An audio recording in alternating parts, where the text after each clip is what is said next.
Okay, boys. Well, let's kick it off here. Chapo for the week.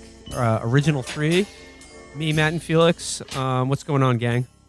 You know, pacing around the apartment on Zoom calls, playing 16 hours of Counter-Strike a day, not really getting any better at it. Well, you say getting deep into the world of This Is Us.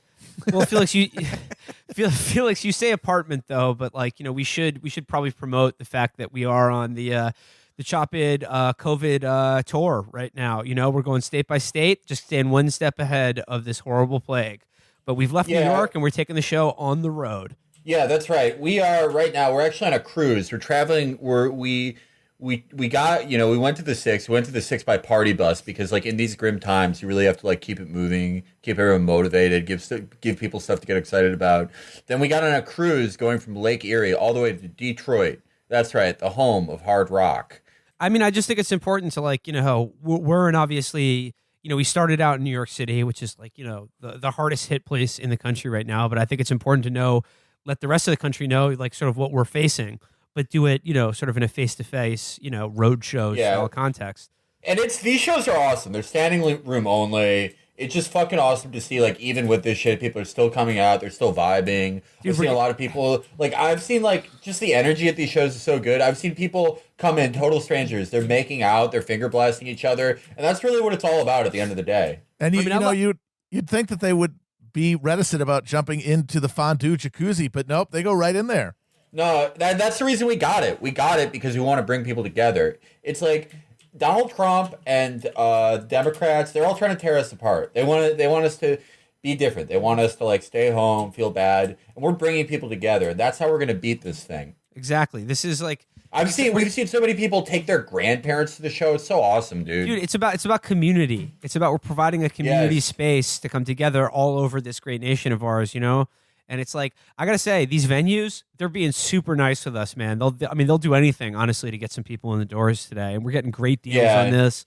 It's just, we're making money. We're cashing out. I want to be honest. We're making so much. We're making so much money. We're traveling the country again. We're out of the house. And it's just like, we're getting a good message out there. So that's what's important. It feels so good. It feels so good.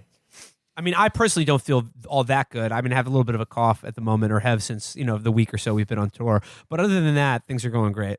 I have been, I've been doing the double dip, the diarrhea vomit. That's, like, not the best, but that's the road lifestyle, dude. That's the road. That's what pro wrestlers talk about. That's what, like, my favorite hard rockers, like Aerosmith, Counting Crows, Trapped, that's what they talk about in their books, if you ever read those. So it's really, I'm just, like, very humbled to be part of this tradition. It's the way, a rock and roll road dog. It's the way of the road, Bubs. The way of the road. You way of the road. Well, I guess maybe we could start off on this one. I know, Matt, you've been betting that no evil person will die of this pandemic, but that's been my model so far, yeah. Yes, your model is about to be put to the test, though, because Bojo has just been moved into intensive care. Oh, no. So if you had... Prayers up, fam. Can we get some blessings going for Boris Johnson, who 2 weeks ago... basically originally said the UK was going to go with a herd immunity strategy of just basically letting the virus run rampant through its council estates and sort of pensioners and hopefully none of the royal family. But they're like, after, a million or so people die, like, we'll have an immunity to it. We can just get on with the old stiff upper lip, the spirit of Dunkirk, eh? And then made a point at a press conference of talking about how he's still shaking everyone's hand. And he had another weird thing, and people, like, glossed over it, like the handshaking thing. It was just, like, boring culture war shit. But he also talked about, like, eating a lot of old women's pussies, and they've actually all died. I know that's, like, a thing in their culture, but, like, Jesus Christ. I know we said we would never talk about the UK again, but, like, people don't know, when you're prime minister, once a week you have to have tea with the Queen and eat her pussy. Yeah, it's crazy. It's really nuts. And I want to criticize it, but it's honestly, like, part of their culture. So. I mean, it was sort of a big deal about, like, all the, hysteria over, like, oh, what if Corbyn becomes our PM or whatever. People forgot he doesn't do that. He's going on record as saying, like, yo, that shit is foo-foo sus fugazi, though.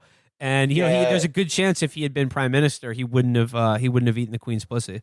I think he'll be fine though. The UK, they're known for their high end leeches, liniments, unguents, all that stuff. They've got all the best of it. Eye of Newt, they got better Eye of Newt than anybody in the world. They are, and like people talk about it, like, oh, there's been a brain drain from the UK. You know, the people aren't coming there anymore. But their alchemists are some of the best in the world. Absolutely, yeah. Working in the tradition of Newton, they're doing a great job. Yeah, I mean, like a third of Parliament, like everyone remembers the crisis of 2010 when a third of Parliament died from drinking molten silver, but they've actually come a long way since then. And also, like, people wouldn't be, if those guys had actually achieved immortality, like people said, I don't think you'd be making fun of them. So this, if he does die, it will either prove that there is not a secret cure that rich people get, or that they all agreed to sacrifice Boris so that the rest of us wouldn't suspect that there was a rich person cure. I disagree. I think there's a third option. If he survives, and he will for this reason, it's because he carries the mighty soul of a Turkic warrior, of a Yaya riding along the river Bosphorus. Well, if he gets put on the ventilator, it's 50-50. And friendo, I like those odds. I love the idea of like cleaning out Boris's ventilator because there's just got to be like 3 pounds reserve of gravy in his respiratory system. Gravy, Worcestershire sauce, yeah, all that stuff. What's your job? Oh, there's an entire Yorkshire pudding that congealed in Boris's respirator that I have to clean out. I gotta say, guys, the thing that's keeping me going right now is the Ghani's funeral guy meme. Oh man, that's a good one. Honestly, we need that one, dude. We really need that one right now. And whenever I see those guys just sort of strutting up with that whole casket on their shoulder, doing their thing, I feel good. It's a good time. It's a good time. Just the thought that, like, you know, if any of us were to somehow die of the corona, at least we know in our final moments as the ventilator whizzes away that, hey, at least there's going to be an epic Ghana dancing funeral meme made about us. Yeah, someone will do a video where they'll clip all of this shit that we just said about making fun of Boris Johnson dying, cue it right up, go smash straight into the Ghani's funeral guys. Yep. I mean, God, do you think about the work that they're going to get once this blows over? You know what I mean? Those guys are going to be richer than Masa Musa by the end of this fucking thing. Masa Musa was, a lot of people don't know, he was actually, like, if you adjust for inflation and size of the economy, like, he was the richest man in history, and he invented the Bloomberg abacus. That's why. It couldn't suck you off, though, because that hadn't been invented until, like, 1970. Dick sucking had not yet. Yeah, nobody thought that it was a thing. No, that's another episode we're doing. We're doing a historical deep dive where we expose that fellatio was invented by the OSS as a way to keep men docile. It was part of Gladio. Actually, like, Felix, I wanted to ask you about this because this is something that happened the other week that I was like, what's going on here? Or like, I couldn't quite follow it. Did they do like a pseudo coup to Bolsonaro in Brazil? No one's really sure on this. It's a little weird. So Bolsonaro has like sort of a feud with his health minister who's way more popular than him, and he was gonna fire him, but he didn't. And like that seems like something that the military would be like, no, you fucking idiot. It'll like destroy your government's legitimacy.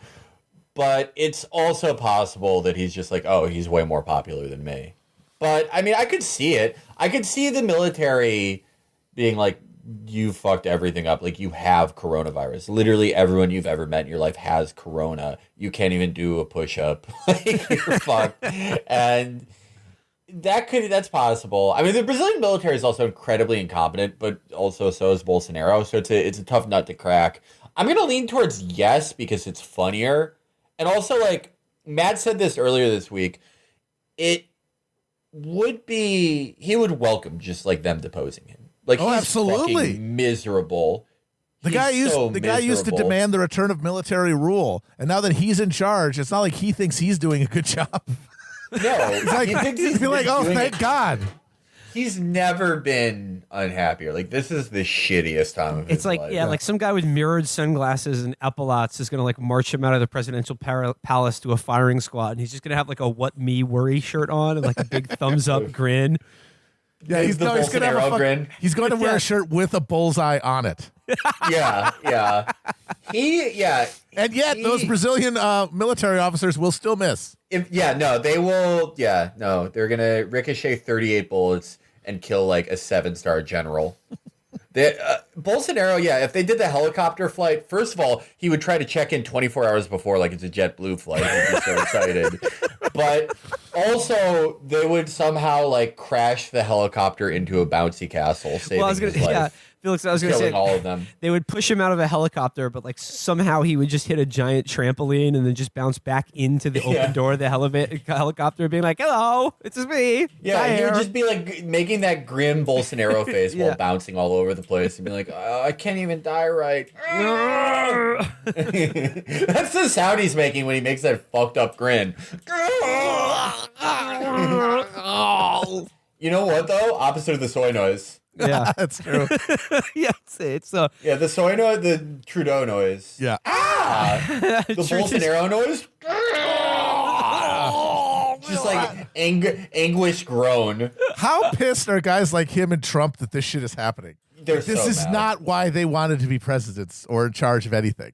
They just wanted to be like, they wanted to like meet the Hamburglar. That was the whole reason they became president. Well, yeah, Bolsonaro, like the entire reason Bolsonaro like ran for president of Brazil was like, oh, I'm gonna make it so there are no more gay college professors. he's a man entirely born out of like boomer memes where there's like a gay college professor who makes his students atheist, and then like he gets in and they're like, oh yeah, you have to talk to like the logging guys and shit like that. He doesn't like this. He doesn't like doing any of this. The Bolsonaros are like, they're far dumber than the Trumps. So imagine what a bad time they've been having. Yeah, that's I like to think about that. That's great. Speaking of generals, I said I wanted to talk about this. My other favorite news story this week was like the Navy like just shit canning that guy on that aircraft carrier and then giving a speech where they were like, yeah, that guy sucks. He was a pussy. That's so funny to do. It's so funny. It's so funny for like the Secretary of the Navy, for the government, for the executive branch to be like, what's the official business today? Oh yeah, the captain of the ship's gay. Yeah. And the best part is that the guy insisted, because people were saying, oh, Trump had this guy fired for writing a letter about how he's concerned for his troops because of the virus or whatever. And they said, and the guy said, no, I did not. The president didn't say to fire him, but I was worried that the president was going to get mad and at me for not firing him, so I did. No, awesome. And they even gave like an address to the guy's fucking like to his sailors or seamen or whatever, where they were like, yeah, like you know that guy you've all been like saluting to and like respecting and honoring, like yeah, he was a huge pussy. We shit canned his ass. He sucked, dude. He sucked. I don't know why you guys we were even saluting him in the first place. Yo, dude. What are you guys doing on this boat, man? I love that. Yeah, I bet he made you guys fuck each other. I love that the Trump administration has now given us like a dumb guy version of the Kane mutiny. Yeah. No, instead of Around the Horn of Africa, they were talking about Around the Horn, the ESPN show. Yeah. No, but Tony like Reale, a 5-star admiral. Yeah, that guy, Captain Crozier or whatever, is like, because he simply just wrote a memo being like, there's 200 people infected with coronavirus on my aircraft carrier. Can you please help us? We're trapped in Guam right now. And they were like, you fucking bitch. Why don't you figure it out, dumbass? Yo, why don't you keep your fucking mouth shut? No, the Secretary of the Navy guy said like either he thought he was going to like, make a political statement with that memo, or he was too dumb to realize otherwise. Either way, he's too much of a simp to be in charge of a nuclear powered aircraft carrier. So get the fuck out.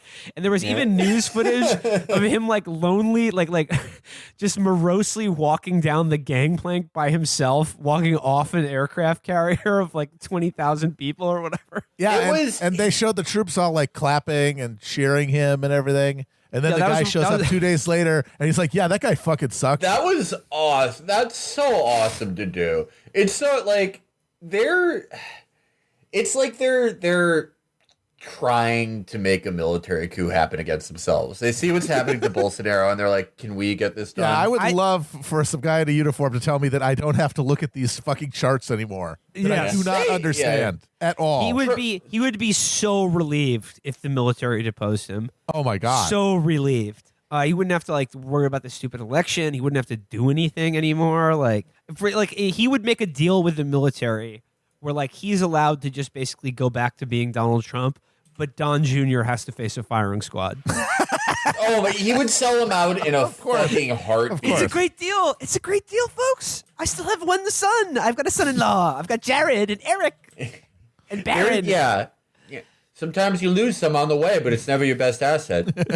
Like he would make some deal where they turn Jared into Prometheus, where a drone rips out his fucking liver every day.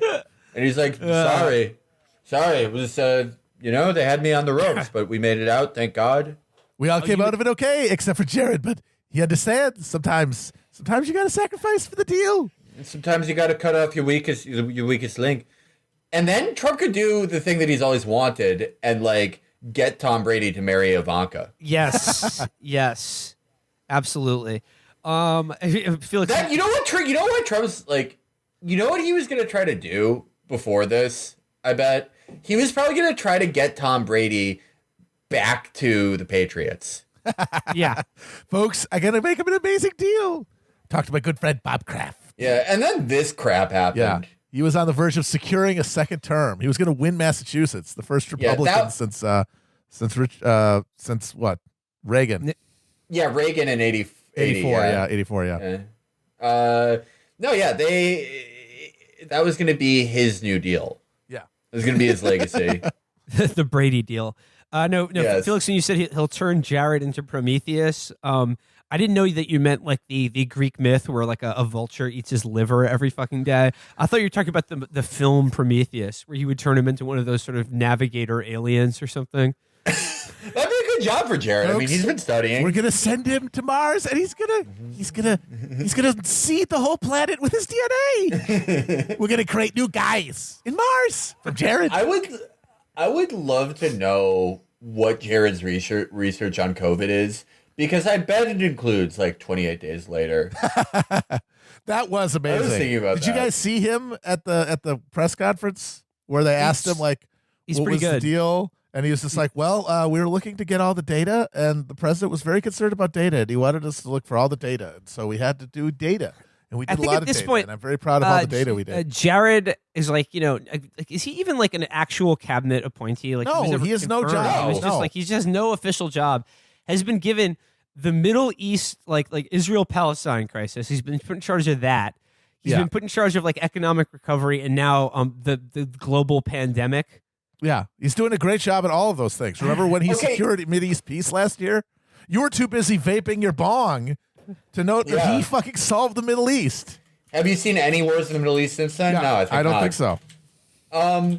So the most insane, like everyone has a moment with like Trump people where they're like, this is a fucking cult. But I think like the clearest one I saw was actually this week, because Michelle Malkin made this tweet that was like, we're all in agreement that like Jared fucking sucks, right? That he's bad and stupid and doesn't know anything.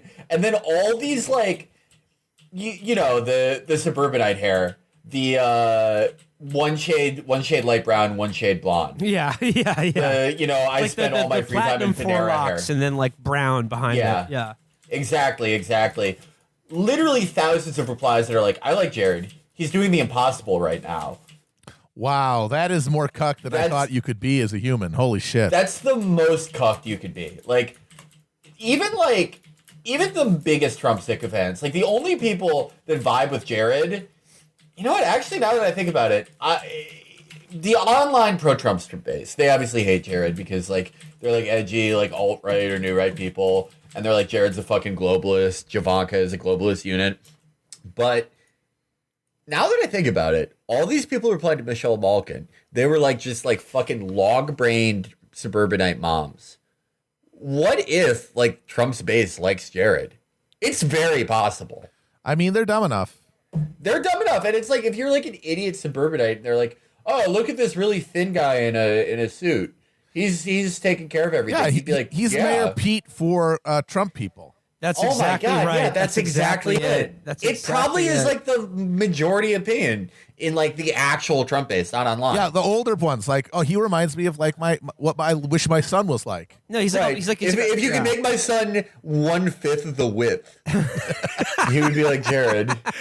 And by the way, have you guys noticed that Jared has like a new face this week, or he's debuted a new sort of skin that's like very taut. He's looking wildly taut. Jared, yeah.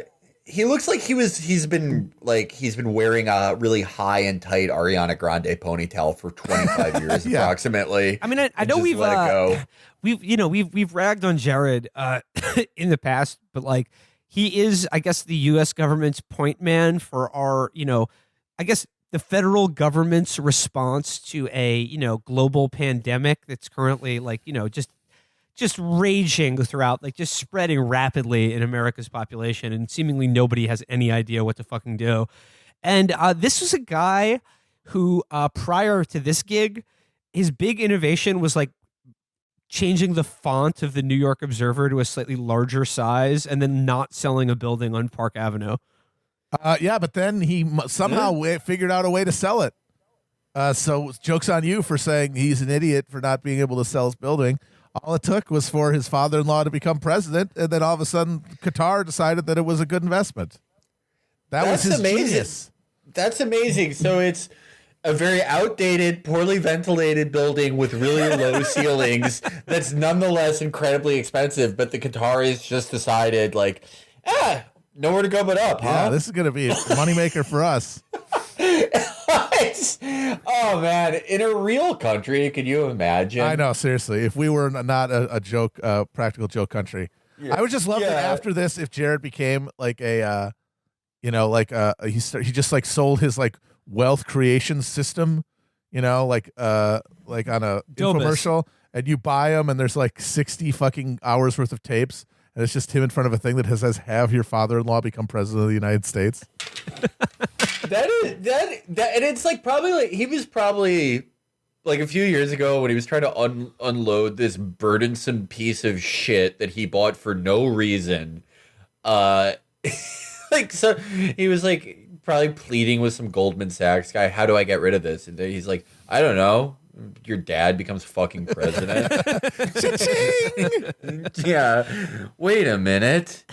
Speaking of the Trump family, have you guys seen Barron lately? He's growing at an exponential rate. He's taller than Trump now, and Trump is like over 6 feet tall. Barron is getting Trump's to be like 6'2". Yeah, Barron is getting to be like Dikembe Mutombo height, but like he keeps growing. He's just gigantic. Spurt. He's like, simply gigantic. They're giving him some kind of super soldier serum. Like seriously, they're training him to be like, he's going to be the Kwazak Haderach. Like they're doing experiments with Barron. He's like, there's something going to come with Barron. The simulation is rapidly accelerating, and it only leads one direction. I gotta say, I mean, we did joke about Barron being like the God Emperor, but when you see how old is he? 14? I think he's 7 feet tall. Yeah, this is clearly this is a world historical figure. He's like Peter the Great or something. And he will clearly like rule the afterscape. I don't think there's any question about that. We laughed at Mike Cernovich when he said of Barron that he has like a special energy that he can see in his eyes. But once again, give it to the gorilla man. He was correct. He was right. Give it to the gorilla. He was right, man. What do tropics do to coronavirus? Maybe they're the key to everything. Yeah, I mean, okay. What is anything? Barron is. I think Barron is going to be like a Frederick the Great type. Yes, absolutely. Not like the thing that Frederick got in trouble for at the court when he was a kid. Not the same thing. Barron, it's going to be like he was talking to like a girl with an anime avi on Discord. Yeah, instead of being forced to watch his boyfriend get executed, they're going to make him sit in the West Wing and watch as they smash his Xbox in the Rose Garden. They're gonna delete all his saved files, all his saved games. Yeah, they're going to print out pictures of anime girls and shred them. And like light them on fire. And his heart will turn to stone. Yeah, he will become a fucking military mastermind. What is the? He will, yeah. What is the? I mean, for any budding content creator now is your chance to be Baron the Great's Voltaire. Yes. His sort of frenemy. Yeah, get in Frederick, there. I was reading about Frederick and I was laughing that he was just like, that's just like the highest level of sexuality. It's just like, he didn't even want to like ever see a woman. He was just disgusted by them. You, gross. Yeah, that's awesome. Like he's like, that's like a homophobic joke people used to make, that like gay men just like couldn't be around women, but it was true of like one guy and he was the king of Prussia. Speaking of quack cures, what's that fucking like the fish tank cleaner shit that Trump people are drinking to cure themselves right now? Well, so there's a real thing that is apparently useful both as a treatment for coronavirus and maybe even as a prophylactic against like getting bad reaction in the first place. And Trump talked about it, but apparently like there's different versions of it, and like part of it is in something that is also in a fish tank cleaner. And of course, because Trump said, go take this stuff, more than one person just like heard the name, saw it on fish tank cleaner, and drank it. Well done. A masterclass. Speaking of Trump sycophants that have become strangely prescient, can we talk about Bill Mitchell, another guy we foolishly doubted in the past, but his evolution over the last couple of weeks or something is very telling, and it's very interesting. Sort of like it points into a certain direction for where we're all headed, and you'll remind yourself that, like, I guess Bill Mitchell has been, obviously like Trump's number one fan. And when Trump was saying it was a hoax, he was going all along with it, and would be tweeting stuff like 8 million people die a year from diarrhea. Where's my diarrhea bucks? Give me my diarrhea money. Where's our diarrhea bailout? Give it to me. Because he was just saying like, people die all the time. Well, this is crazy to shut down the economy, blah, blah, blah. Then he said a week ago, if less than 2,000 people die, can we all agree that Trump is the greatest president of all time? I mean, I agree with that anyway. I mean, that doesn't matter. Every American could die, and it's still accurate. Yeah. And then just a couple days ago, he tweeted, Matt, once again, you're making it happen. The Jim Jones White Knight speech, where he basically just says, what's the big deal, guys? Like, death is just a veil. You're just like walking through a door. You just leave your body behind and just enter the next life. Nothing to be afraid of. That was awesome. Who cares? That was that was pretty cool, honestly. He turned into like, I'm pretty sure that's a line of dialogue from like Kingdom Hearts. It's sort of like a villain with a really sharp. No, it was a cross between Jim Jones and the end of Videodrome, where Debbie Harry's like, "Don't be afraid to let your body die." Yeah, become the new flesh. Yeah. That is the best way to defend Trump. Just be like, die. When he closed that tweet by saying, maybe the dead mourn for us. That should be in Trump ads. The dead will, the living envy the dead. Trump 2020. It's so odd. Like, to be, when you just place yourself like at an unmovable position that Trump can't do anything wrong, the places you go are so awesome. Like we've talked about Bill's Yahoo Answers page before, and he does have like the mind of a dullard. His Yahoo Answers were, could there be a bee big enough where one sting could kill somebody? Or like, how come they don't make condoms that only cover the tip of the penis? That's the best one. That's the best question. He just like, he is like a result of like being blessed socioeconomically with when he was born, and when he sought employment in the world. He's blessed by having like some type of like completely cotton candy brain given to him by asbestos and lawn darts. And like he should just like, a guy like that, you see a guy like that, it's like, oh, that guy probably gets some fucking leathery poon.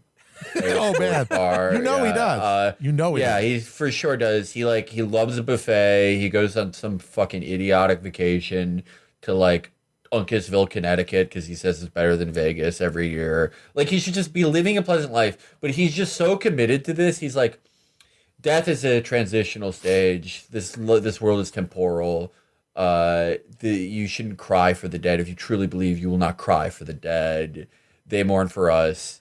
It's just he's going great. He's going places he never would have gone if he didn't get this into it. I mean, he would have never had those thoughts. But like, here's the thing: it's just like he was ahead of the curve about Trump. Like he was right that like the polls were cucked. They didn't matter. It was the real primary. The real numbers were in our hearts. He was your voice. He was correct. Yes. He was correct. Honestly, I'm not even being like ironic. Like he made us look. No, he was right. He made us look foolish in the last election. So I always look to Bill as sort of a harbinger of things to come. And in a week in which I don't know if you guys got the sort of alert on your phone, but everyone in New York City got like a flash alert on their phone at the same time that essentially said, "Is anyone here? Is there a doctor? Is there a doctor in this city?" Or yo, any y'all know about medicine or anything? Yo. Anybody got some Scrubs or some shit? Anybody watch Scrubs? Anybody retain anything from watching the show Scrubs? No, yeah, everyone in New York City gets a fucking a push notification that's like, hey, are you guys a doctor? We could. I just love the idea that somebody who has just been watching this happen with total remove be like, damn, that sucks. Whatever, not my problem. And then they see that and they're like, oh shit, I do. I'm a medical doctor. Oh goddamn. They forgot that degree's been in a dresser drawer. It's like, well, like what happened? You didn't ever do a hospital internship? And he's like, no, I just really got into like Clash of Clans. No, I just like I started. The summer before I was supposed to become a doctor, I became a lifeguard, and I really just developed like a passion for it. Just imagining like Ken Jeong is judging an episode of The Masked Singer. And they get the alert, and he's like, oh, fuck, I actually am a doctor. Why am I doing this? Why am I on The Masked Singer when I could be saving lives? This is actually wildly irresponsible of me. So, yeah, we got the push notification just essentially doing the is there a doctor in the house bit. And then today I read that the New York City Parks Department is basically they are exploring avenues for digging mass graves in public parks should the hospital morgues fill up or hit capacity. So that's where New York City is right now. So I'm thinking about that in light. They do that for the flu every year. It's your brother. Don't see any news stories about that. So I'm thinking about that in terms of Bill's latest missive as a guy who is ahead of the curve, who's basically just kind of preparing us that like your body is a shell, like this life is a dream, and like the next one is real, and like death is just a portal. So imagine you are bedbound with COVID. You feel your body giving out, like you're getting lighter. You start feeling your limbs less. A plague doctor comes in. He's wearing one of those beaked plague masks. Yes. He opens it up and he's like, "Hey, it's Bill Mitchell." And he starts humming along like a Captain and Tennille song, and then he puts a pillow over your face. That's the last thing you see. He's euthanizing you for Trump. So, yep. That's the way it's going here in New York. I suppose elsewhere in the country, we're recording this Monday night. When you know, Wisconsin definitely going ahead with their primary tomorrow. Definitely get out to the polls if you're in Wisconsin. But if you're in Milwaukee, so many poll workers have quit. There's only going to be 5 polling locations in the entire city. So that's okay though, because it's not like a big convention. It's not like a big convention. You go in there one at a time. You're right. You can maintain the 10 feet gap, which would essentially mean that you remember the lines before this shit started, where like the lines back to back were like, I don't know, they stretched the length of Manhattan in some places. You know what I mean? Like it was a 6-hour line. Imagine doing that now with like 6-foot gaps in between anyone. There isn't enough space in the city of Milwaukee to fucking fit that line. It'd be like playing that snake game on your calculator. But eventually, the snake would get too long and it would go into its own. In fairness to like the Democrats and stuff, this is the fault of the Republicans, and Wisconsin Republicans are the most psychotic demons on earth. It is amazing how the Koch brothers were able to take over that entire state with just like a couple of briefcases of apartheid-era Krugerrands and one ham sandwich chewing dullard, one of the dumbest men to ever live. And he's ruined that state basically forever. Like they've gerrymandered that place so well that like 40% of the vote basically has a guaranteed control over this every meaningful lever of state power there. And they have an elected Supreme Court, and there's one of the things they're having is a Supreme Court race, and they want that turnout to be as low as possible. And great way to have a low turnout election is when there's a literal pandemic going out. So they're like, we're doing this. We're getting another guy in the Supreme Court. Fuck you. And they already have a 4-2 fucking majority. That's how much they don't give a shit, is that they're still willing to do this. We would already be sanctioning Wisconsin if it was another country. We'd already be sanctioning this entire fucking country. Yeah. And then, of course, the funniest part is that, but then, you're like, hey, it's not the Democrats' fault. The governor's trying to stop them. But guess who says, you know what? It's not that big of a deal. We should keep doing our beloved institutions. Or what? It's Joe Biden. Joe Biden. He has not said this is fucked. He has not said don't do this. He's like going with the flow. He's saying fuck it, be legends. Well, yeah, Biden has a Bill Mitchell attitude by this, because he's visited by the specter of death every night of his life. It's time to go, Joe. Come on, man. Can I just get let me do this election, man. I don't want, not yet. And every night he just sort of wraps a chain around an enchanted switchblade, just like he did with Corn Pop, and wards death away. It's like the ghost of Christmas Past, except they're covered in bike chains and not shackles of kept them to their worldly life and job. The special specter of death specific to Delaware. Yeah. I don't know. I just sort of feel like a broken record with this shit, because this primary just chugs on, but it's just it's such a distant afterthought. It's so weird thinking about where we were when we ended the tour versus now. Yeah, it's it's fucking depressing. But it just feels it's just frozen. Like nothing is real. And like I've said before, there under no circumstances can you consider this primary legitimate at all. And I'm saying, no. And I'm saying this as someone who even I will admit that even on a perfectly we're observed every standard of a free and fair election, and everyone was able to vote. I still I'm willing to admit that's no guarantee that Bernie Sanders would have won it then either. But just I don't know. It's just the whole process just seems like this. It's just it's just not real at this point. They should. Just that's why it's nuts that they don't just stop it. They should just appoint Joe Biden. I mean, I'm not saying I want them to do it, but they could do it. Yeah. But no, they could. They have to go and kill their fucking voters. That's what Stacey. They already killed in Michigan and in Florida and in Arizona. They have Illinois too. They have killed voters. Well, I mean, I'm talking about swing states, but places they actually care about. They hurt their own possibility of winning Michigan and Florida, and are going to in Wisconsin, because there are going to be people who voted the other week and who are going to be voting tomorrow who are going to die, who are Democratic-based voters, and they're okay with it because it observes the forms. And it's they absolutely could just say we're canceling all of this and Biden's the nominee. Hell, they could say we're canceling all of this and Cuomo's the nominee. We're canceling all of this and Neera Tanden's the nominee. They could do whatever they wanted. There's no stopping them, really. But the thing is that that's what the Democratic Party exists to do, is observe forms. And if they made the message that, hey, forms, we don't need those anymore, well, then we also don't need the Democratic Party anymore. And that is the bridge too far, because as much as they might not care about, and in fact are actively hostile to holding power, they sure as hell don't want their beloved institution to go away, because that's their conduit for money and influence and everything. So there needs to be a place in politics for meaningless formal obligations, because if there wasn't, the Democrats would have no reason to exist. But I mean, to stop Bernie Sanders, I mean, they broke a lot of fucking norms on this election. Think what they did in Iowa, but they're still there. But they're still having before Super Tuesday. But they're still carrying out the formal obligations. Behind the scenes, anything can be done. Of course, there's no rules, but you have to observe the formal obligations, because this is a one-party state. The United States is a one-party state. It's a one-party capital state. The Democrats are there to provide an illusion of deliberation through norms. And if there's no norms, if we're in the post-norm era now, then why the hell would anybody consult any of these motherfuckers about anything?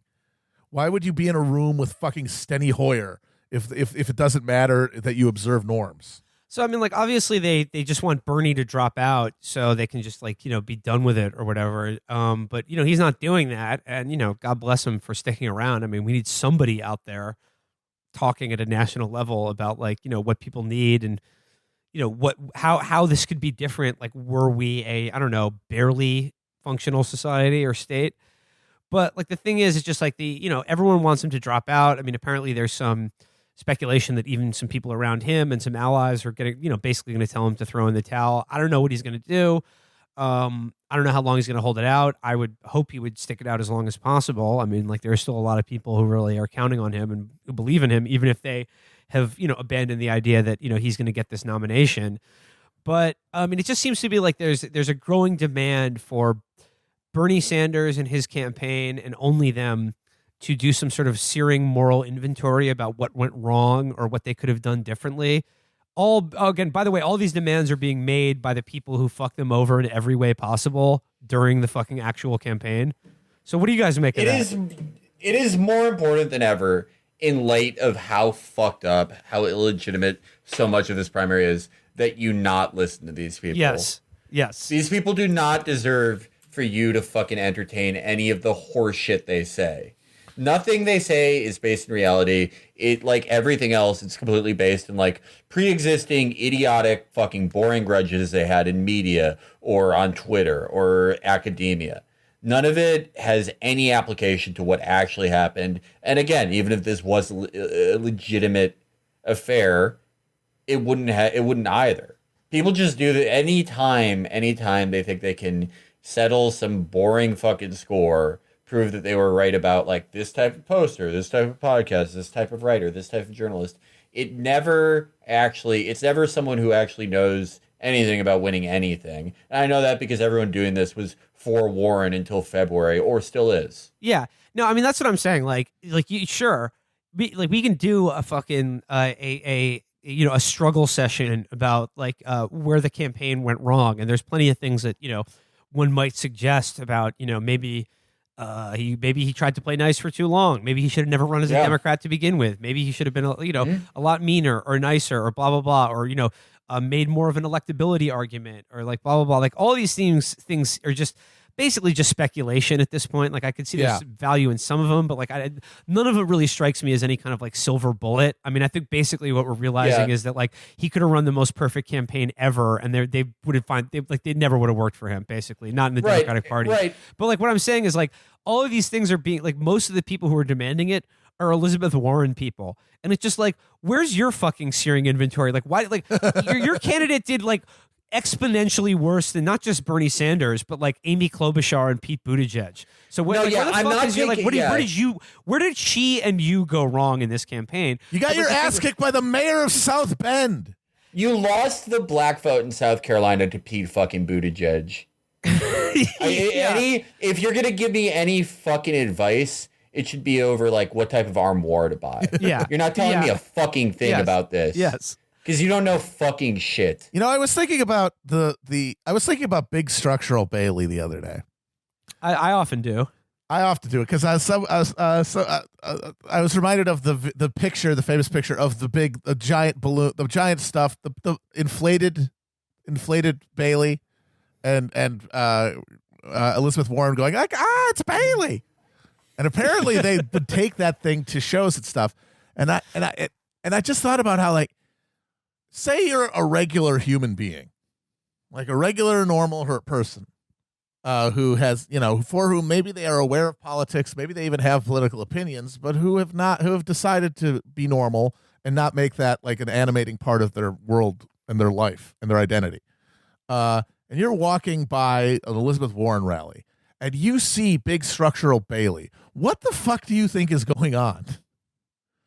Like big structural Bailey, to explain what it means you have to have so many dense layers. It's very much an internet product. It's a product of people who of advisors and staff who are just internet poisoned, because the assumption that the in-group references that you guys all share mean anything outside of that bubble is perfectly represented by big structural Bailey. Because not only is it a giant inflatable dog, it's a giant inflatable dog with 2 pennies on its neck.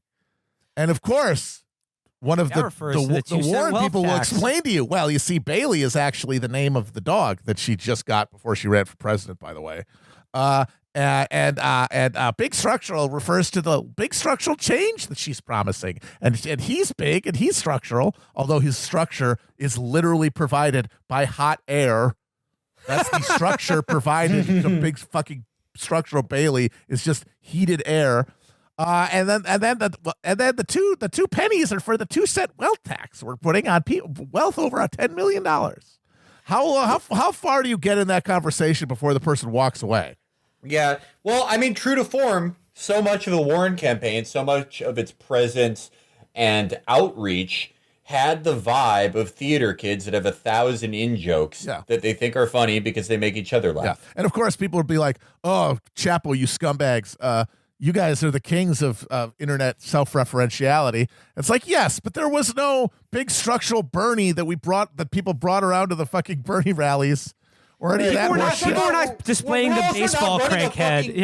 Yeah. We're not running a fucking presidential campaign. Imagine if we ran a fucking presidential campaign and we sold fucking Caleb Jacoby shirts. It's the same thing. Well, no, it's just like it's just basically what's going on is like all of the people that are demanding that Bernie drop out or that there be some kind of reckoning about like why his campaign didn't work are the people who are like, you know what, it is a shame that we're left with Joe Biden. Like, we deserve better than this. Like, you know, it is bad that the Democrats didn't nominate a progressive and, like, you know, maybe a guy who raped someone in 1993. But, like, they're blaming that on Bernie and not, like, it's never like, oh, I never supported him when I had the chance. It's, like, his fault for, I don't know, talking to a podcast. Basically, they just want us to admit, like, this show to admit that, yeah, like, that we personally tanked Bernie Sanders' chances. Right. And my question for those people, you know, you can talk about, like, the people on Twitter who are not at all broadly representative of voters you actually run into. But the other shit that happened, like a pro-Israel lobbying group throwing fucking millions of dollars into running specifically anti-Bernie ads, only anti-Bernie ads, what would have prevented that? Would that not have happened if people were fucking nicer to Matt Iglesias? Yes, it would have. Would that not have happened without snake emojis? It wouldn't have happened. No, yeah. Or are there other forces beyond your fucking little world? Yeah, no, and it's like, that never would accept a Sanders fucking candidate. I mean, I guess it's solipsistic. Which like, is it? That's what I'm getting at. Is like these people just want us to say like it was our fault. We hurt Bernie, and therefore that's why Biden is the nominee, and it sucks for everyone. Where it's like, well, we tried as hard as possible to make sure Bernie was the nominee. And like you maybe started tepidly supporting him in February of this year. Please fuck off forever. Like the idea that I would ever like apologize to you or even take what you have to say seriously is laughable. And it's like, you supported the candidate that did worse than anyone. You're like, your candidate didn't finish higher than third in a single fucking primary. Like, why all the advice now? Yeah, why all this advice now about what Bernie should have fucking done differently? And guess what? Maybe if you had wanted to influence the way Bernie did run a campaign, you should have, like, I don't know, worked for him, volunteered for it, or like done anything in the chance that maybe it would have made a difference, right? But what they're saying is that though. Oh yeah, he didn't have what they're saying is like zero plans. What they're saying is like, oh, Bernie only had a plan to win 30% of the Democratic electorate, which is like, let's be honest, a huge fucking chunk of it. A huge fucking chunk of it that like were the field to have remained fractured would have fucking won. Like, I mean, you know, again, like maybe it seems foolish to look back on it now, but like we were all ready for Super Tuesday to be a fucking coronation. And then we all know what happened after that because they did the game theory thing and they got two of the like front runners to fucking drop out despite not having any reason for doing that, right? And they're like, well, I mean, I guess if your candidate didn't have a plan for what happens when two of the candidates who were like leading in delegates and votes at the point just decide to drop out and give it to the senile guy who hadn't won a single fucking or had won only one primary. They're like, yeah, unprecedented. And by the way, Elizabeth Warren didn't even have a plan to win her home state. Elizabeth Warren didn't have a plan to beat people with worse name recognition and less money than her. And it was just like, what was her fucking plan? They all keep saying like, oh, like it can't just be that the media gave it to Biden because like the media declared Biden dead after fucking New Hampshire. And I was like, yeah, no shit, he fucking was. So isn't it weird that like all of a sudden everyone just like jumped ship and like just decided it's him? And if that's the case, like what the other argument they say is like, well, if all Bernie had a plan for was to win a third of the entire Democratic Party for like an unprecedented candidacy that goes against everything that they supposedly stand for, I mean, first of all, that's pretty impressive. But they're like, I guess they didn't have a plan to win the other 60%. What does that say about your fucking party? Like, and the fact that like, yeah, like Biden was dead Like I thought nobody was like. Wouldn't it have been? I thought it was going to be Buttigieg or Klobuchar or something. And then all of a sudden, it goes to show that there's that the absolute cynicism of it is that they don't give a shit about anything. What they care about is that there is a large segment of Democratic voters who they just listen to what they listen to the TV. Something like 80%. There's a poll. 80% of Democrats trust the mainstream media. Like they have an instinctive trust for anything they see on like a non-Fox News, which means that they were that a huge chunk of them were just not going to fucking ever free for Bernie when he was like persona non grata for them. The key for Bernie was always to get people who were not in the program or were not part of that sort of media ecosystem. And he didn't do it. If you want to do the post-mortem on the campaign, like that's it. Like he didn't win enough of the people who have dropped out of the political process or fucking don't watch MSNBC, right? Yeah. But I think again, this is not to sell it that he won a fucking lot of them, right? Yes. And like under the normal rules of everything that heretofore has happened, it was a pretty good fucking bet that he would be the front runner, if not the nominee. But like what these people are saying now is like, why didn't Bernie plan for the thing that's literally never happened before? I mean, maybe he should have. I guess he should have fucking seen what was coming down the pike, that the Democratic Party would have done fucking anything to stop him, including like go against their own interests as far as the individual candidates go. But I mean, I guess that is my postmortem on the Bernie campaign, that in the presidential race, at least, we're not going to have a good candidate while we have a Democratic electorate that trusts the media and trusts journalists. That's it. There's my fucking postmortem. And we're also not going to, next time, if there is a next time, it will have to be someone that faced with a Joe Biden, their first thought isn't, that's my friend. Yeah. Friend, my buddy from the Obama years. I loved him. The other infuriating thing that happened this week from the exact same crowd of people who were like, and by that I mean Warren supporters who are like, why doesn't Bernie really fucked us over by not winning? You know what I mean? By not beating Joe Biden. Yeah. Thanks for that, buddy.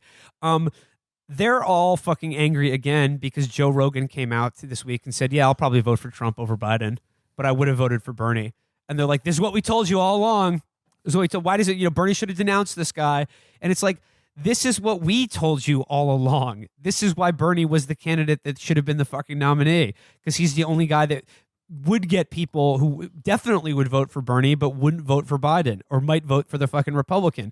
And the thing is, if you're Bill Kristol or David Frum and you say that, people pat you on the fucking head. But if you're Joe Rogan, they're like, oh, I knew this guy was evil all along. They all explicitly said, I'll never vote for Bernie in the primary, and that's why he's too dangerous. No one ever fucking, said that these assholes are like, morally poisoned. They're going to let Trump be the president because they don't want to vote for the fucking Democrat. It's just like, the rules only apply if you're Bernie Sanders, essentially. And like the idea that the idea that Joe Rogan is a morally worse person than David Frum, Jennifer Rubin, or Bill Kristol, if you believe that, like, you should get a lobotomy. Like, seriously, like you should stop thinking. Yeah. Well, that is my little like cherry on top of the soft serve swirl of diarrhea. You never listen to these people fucking guilt you with academic language. Never let them scold you. Never let them tell you what words not to use, what podcasts not to like, including Joe Rogan. You never have to listen to these fucking people again. None of these people can ever guilt you into anything because they're doing it for Joe fucking Biden.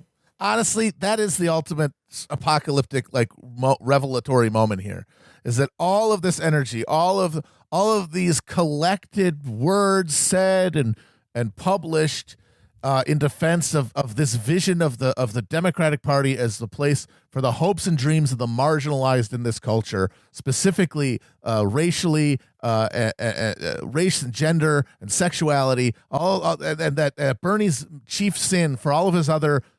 Of course, we think he's generally has such good ideas, but his absolutely unforgivable sin is his unwillingness to intersect his analysis. And now all of those people have decided that Joe Biden is good and they should be president. And it's like, that's the game. It's over. Bye-bye. It's done for. Come on. No, yeah, suck my fucking dick. You're never gonna get me or fucking anyone below 40. You're never gonna guilt them into anything over again with a cynical application of idpol ever again. Fuck off. Fuck off. You don't get to make anyone feel bad about consuming or thinking or saying anything. Fuck you. Yeah. You're all doing it on behalf of a general of a man who is similar to Trump in that he has no positive qualities you can point to. You have a lifetime of venality and disgusting Renfield-like worship of capital, now a current moment of just being a pudding-brained senile oaf who's just a absolute hollow shell filled with a fucking Etna stock. I would slightly disagree with you. I think he has redeeming personal qualities in that, like, he does have some kind of goofy charm to him, but like his career in American politics in terms of what he's actually done is almost unrivaled in the level of like evil that he's wrought upon the people of this country and world.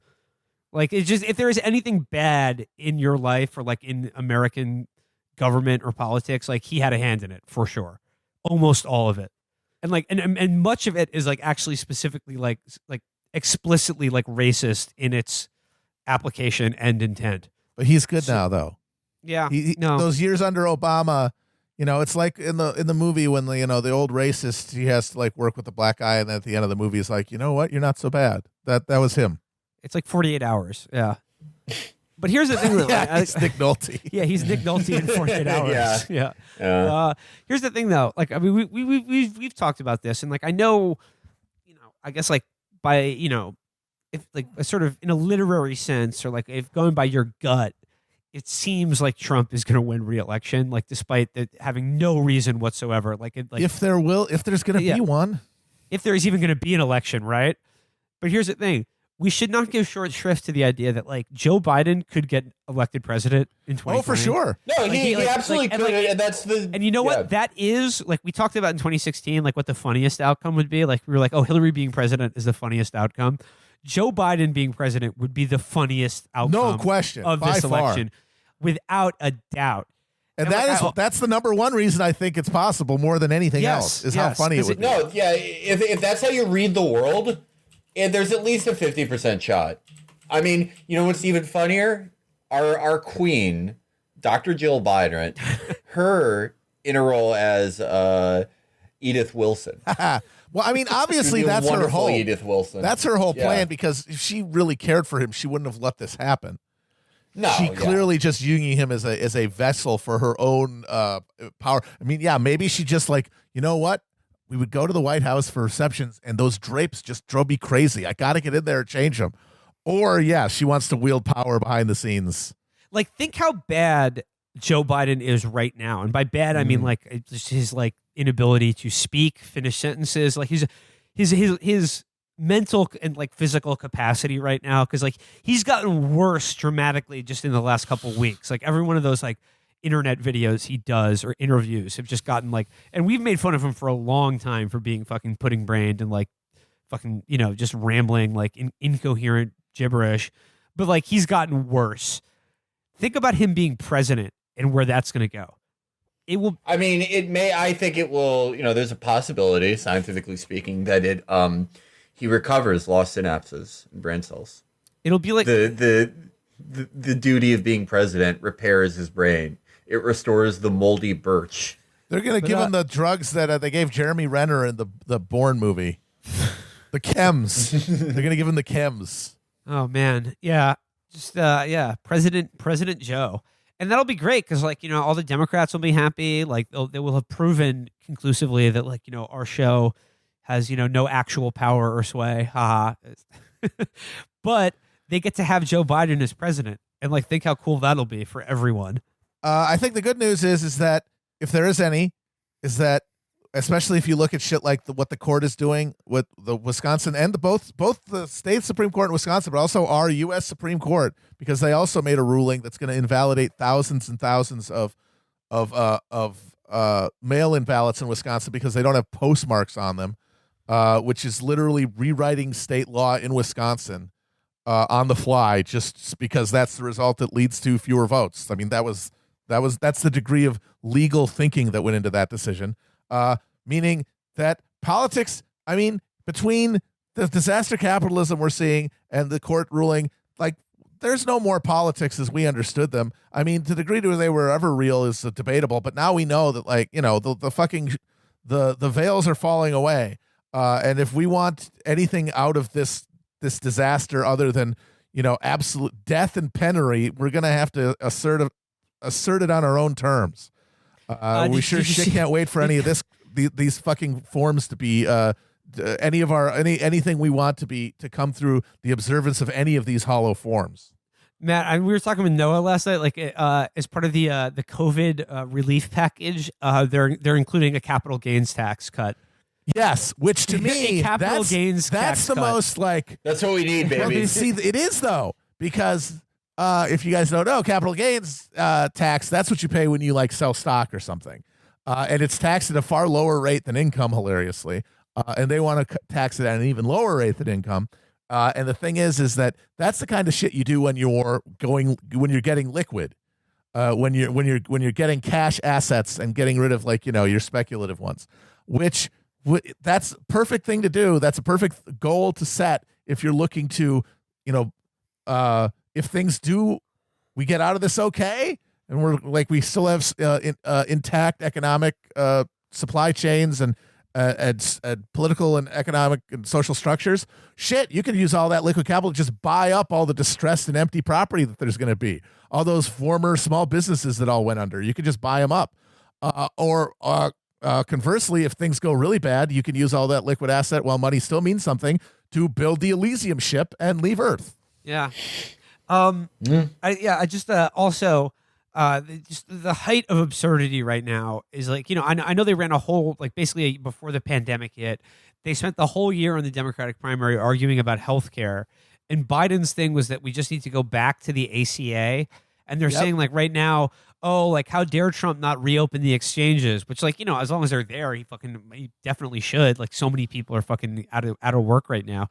But, like, for these people, like, I see this Andy Slavitt asshole all the time, and people are like, he's the most incredible fucking expert on this, like, pandemic. Like, everyone listens to Andy Slavitt right now. The only time I'd heard that name before is when this fucking asshole was, like, lying on behalf of the Affordable Care Act and saying, like, oh yeah, you can get a plan for $75 a month in there. It's very affordable. Like, he spent his whole, like, 5 years of his life creating the most ill-conceived, like, Rube Goldberg contraption of, like, fucking Frankenstein patchwork healthcare coverage that serves no one and makes everyone's life worse.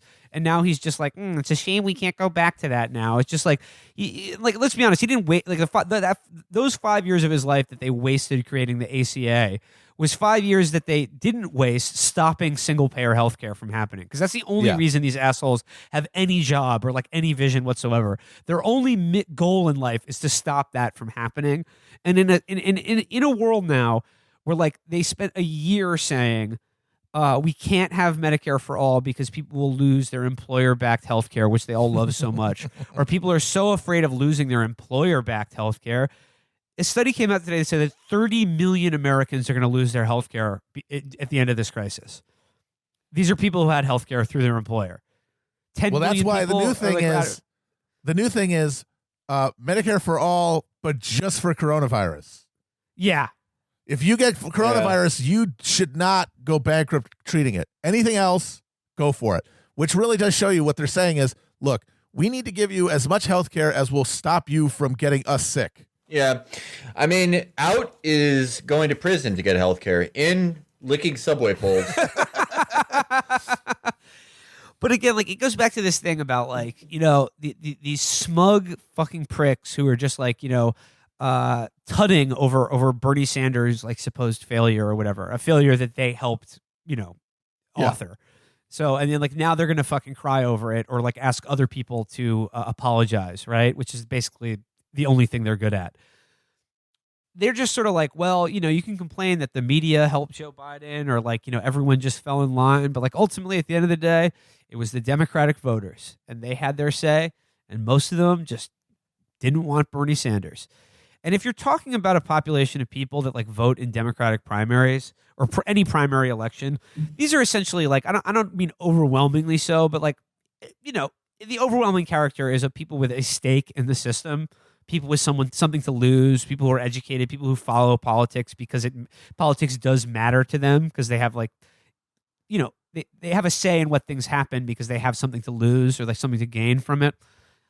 If that's really the case, if that's really what they're saying, like at what point do I just like, I like, we don't deserve anything good in this country because we don't want anything good. And we like, it's just more than anything, we don't want other people to have anything good.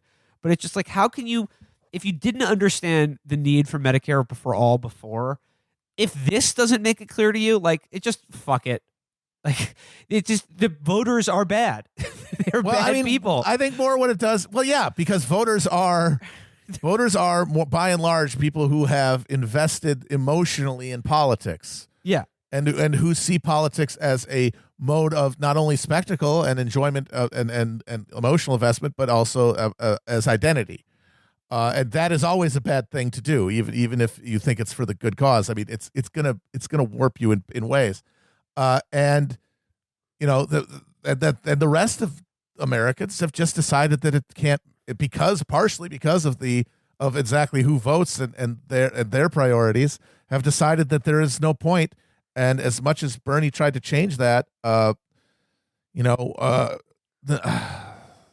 know what outreach would work, but I know that whatever was tried was not sufficient to get people to say, hey, if we actually all do the same thing here, we can make this disgusting dog and pony show actually mean something. But we all have to do it. And that's a collective action problem that has bedeviled us on a billion fronts. And this is one of the most, but this is one of the most basic. But like when you're talking about what I'm specifically like the Democratic primary voter, like, it just, I guess the problem is the vast majority of them suck and will never want anything better for anyone. So we just have to. Well, like I said, I think like the imagination of the Democratic primary voter is probably quite limited because they're so influenced by the horrible media. I mean, if you've looked at crosstabs for a lot of them are in favor entirely of the Bernie Sanders platform, but Democrats are easily cowed. They're easily beaten down. They're easily told that they don't want something that they actually do. The old saying used to be Democrats fall in love, Republicans fall in line. The opposite is true. Mm-hmm. And this is especially true when there's an incumbent Republican. That's when it's most true, yeah. Democrats, because of the media complex, are prone to get too clever by half and imagine what other Americans would want. Well, it's because people pointed out. I think there are a lot of Democratic voters who are shitty. There are a lot of those fucking shitty suburbanites who came out for Joe Biden because motivated similarly to the Village's voters just don't want anything better for anyone else. Work it out like I did. But there are a lot who I'm sure are good people, and there are a lot who don't hate Bernie. I mean, it's weird given how anti-Bernie the media is. Bernie's negatives really aren't high with Democratic primary voters. Yeah. No, that's interesting. But they thought, oh, well, I mean, he's not electable. I mean, even these people who like him say he's not electable. Oh, I mean, I don't know about that. Joe's just experienced. I don't know about that. Like, I've seen Joe enough. And it's also like, I mean, think about how much we consume and we're able to consume. And think about people in our sphere and people who we read or listen to us. They're able to consume an incredibly high volume, and you're able to pick things apart, and you're able to, off the top of your head, gather fucking 500 reasons why Joe Biden's terrible. But I'm sorry, someone who has a real job, someone who can't consume at the volume that, maybe 100, 200,000 people on Twitter who influence the discourse of the media do, they do not. They don't consume in the same rate we do. And I think, yeah, the media is a huge fucking problem, but also the difference we're basically speaking a different language at this point between the people who subscribe to fucking 4 different newspapers and services, watch a million things, fucking have individual rankings of news anchors that they either like or hate the most. We're not speaking the same language as the vast majority of people who vote. that works. That's a double-edged sword. It works in one way in that, whatever asshole on Twitter says that we lost the election for Bernie, it means that they're completely out to lunch. They don't speak the same language as these people either. But it does mean that there's a large gulf, and I don't see any success for any good Democratic presidential challenger until someone figures out a way to reach those people. I mean, I don't mean to be like too hard on the voters themselves. Is it just get me new voters? Is what I'm saying here. No, it's just like you mentioned, like his like despite the fact that like his Bernie's favorability like remains very high, and like issue by issue, like his agenda is very popular. But I think it's a mix of two things. I think like the people like he didn't reach or whatever, they all think that every other Democrat supports that same agenda. Exactly. Like they think every Democrat is for Medicare for all, and guess what? Like they've done a pretty good job of impersonating someone who is for Medicare for all. But it's either that or they think that like even though I agree with those things in theory, we just like it's just too impossible. It's just not going to happen. It's just like it's a sort of a failure of imagination or a failure to understand that like the Democratic Party actually does like there is a split among them on these issues. Like they actually don't want the same things that Bernie does. But like, yeah, either way, it's just there's a long way to go before like enough people are going to be on the side of like of a Bernie style agenda or a Bernie style candidate. And like, I don't know if it was the candidate or the agenda or what, or like how you're going to massage those things. But like, there still remains, like that 60% that was not persuaded. And I thought they would be. I thought enough of them would just be like, I really thought that enough people just needed to see that Bernie could win and like win those early states to just be like, okay, I'll get on board, and like I think, and if that was my thinking as well. And if it were another candidate, honestly, I think they would have because honestly, like the media would have covered him like the guy who was going to be the nominee. Like they would have given people, and they never really covered him like that. They never ever. gave people the permission to vote for him. Like what they did is they always gave people like an excuse not to, essentially. Yeah, and I think or a requirement not to. Like you're playing with fire here by even considering this. And I think that the efficacy of that campaign and the resiliency of people's desire to not participate were things that together were in this context were not surmountable. Well, let's see, we're at 1:15 right now, guys. You want to wrap it up for today? Sure. Yeah. That was a good episode, boys. Always nice to do really like the OG Chapo original style. Yeah. Yeah, it's always uplifting. Yeah, just all remote, all yelling into a tin can, and just the original three boys. And during the winding down of a Bernie Sanders presidential primary. Yeah. Time really is a flat circle. Oh my God, history doesn't repeat itself, but it rhymes. Just before we go, real quick, I would like to put in the show description of this episode. There is a COVID bailout fund here in New York City that is a bail fund designed to get people out of fucking the death house that is Rikers Island right now. I've already given money to it, but I would just like to shout out that fund here and encourage you to kick in some change if you're able to. It is probably like fantastic, probably cause. The most important thing I can imagine if you're looking for a charitable donation right now than getting people who are like awaiting trial for like a DUI out of like the world's hottest coronavirus plague zone, and it's just a death house right now. And Cuomo is specifically in this latest budget just ended the cash bail reform that they said they were going to do. They walked that back. That was past legislation. It was like they're just going, nope, not going to do that. Just going to cut Medicaid and just keep thousands of people inside Rikers Island right now. And these are people awaiting trial. No, they haven't been convicted of anything. These are just people awaiting trial. And a lot of them are in there for shit that are like, a parole violation or fucking just like the most ticky-tack shit being thrown in, like in normal circumstances. Oh, violating social distancing can get you thrown in Rikers now. Yeah, oh, Jesus Christ.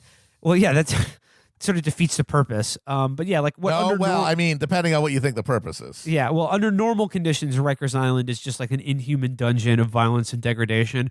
But right now, it like could be like an actual death sentence in terms of like the horrific level of the disease, being spread inside of it right now.